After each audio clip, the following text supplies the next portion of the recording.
Drawing রুমে বসে বসে আইপ্যাডে ফ্রি ফায়ার গেম খেলছি। তখনই কলিং বেল বেজে ওঠে।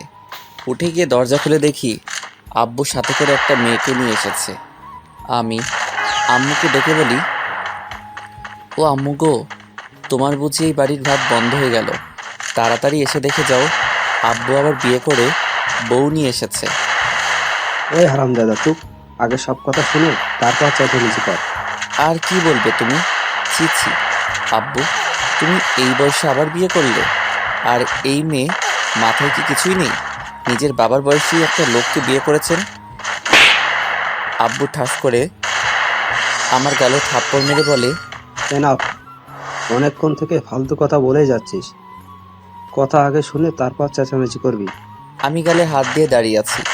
তখনই আম্মু এসে মেয়েটাকে দেখে একটা হাসি দিয়ে বলে, আরে নীলামা, আয় ভিতরে আয়। বাইরে দাঁড়িয়ে আছিস কেন? তোমার ছেলে ভেতরে আসতে দিলে তো আজ সেই কখন থেকে ফালতু বকবক করেই যাচ্ছে। আমি তো আব্বু আম্মুর কথা শুনে বোকার মতো তাকিয়ে আছি। আম্মু বলে, কেন? নীল আবার কি করলো? কি করেনি তাই বলে। এরপর আব্বু আম্মুকে একটু আগে সব কথা বলে। সব শুনে আম্মু হাসতে হাসতে বলে, আরে ও তোর আব্বুর বন্ধুর মেয়ে নীলা। আজ থেকে আমাদের বাড়িতে থাকবে আর তোকে পড়াবে। কি? উনি আমাকে পড়াবে মানে? কিসে পড়ে উনি? ও মাস্টার, ফাইনালি আরে ভাই। ও আচ্ছা ঠিক আছে। বলেই আইপ্যাড নিয়ে রুমে আসতে গেলে আব্বু পিছন থেকে ডেকে বলে, নীলা মামুনি ব্যাগটা সাথে করে নিয়ে যা, আর তোর পাশের রুমটা দেখিয়ে দে। আমি ঠিক আছে বলে ব্যাগ নিয়ে মেয়েটাকে বলি, আসুন আমার সাথে। বলেই ব্যাগ নিয়ে হাঁটছি। মেয়েটা আম্মুকে বলে, আন্টি আমি ফ্রেশ হয়ে আসছি, তারপর তোমার সাথে গল্প করব। ঠিক আছে, যা ফ্রেশ হয়ে আয়।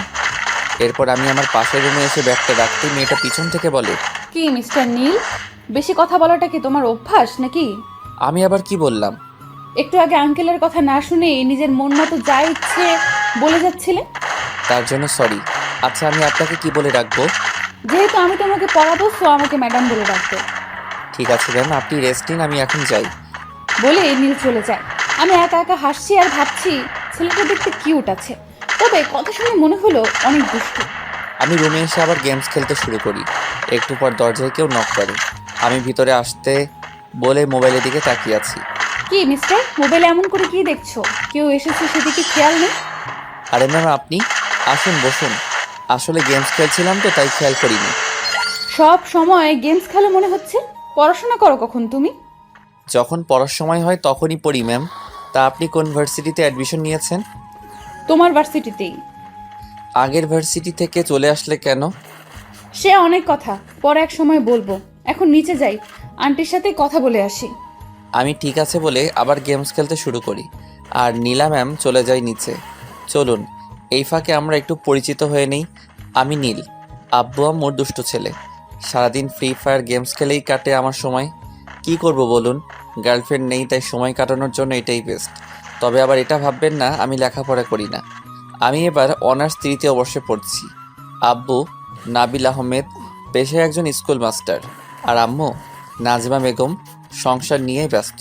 আর যেই মেয়েটা আমাদের বাসায় এসেছে ওর নাম নীলা, আব্বুর বন্ধু রহমান আঙ্কেলের মেয়ে। নীলা আম্মু মারা গেছে 3 বছর আগে।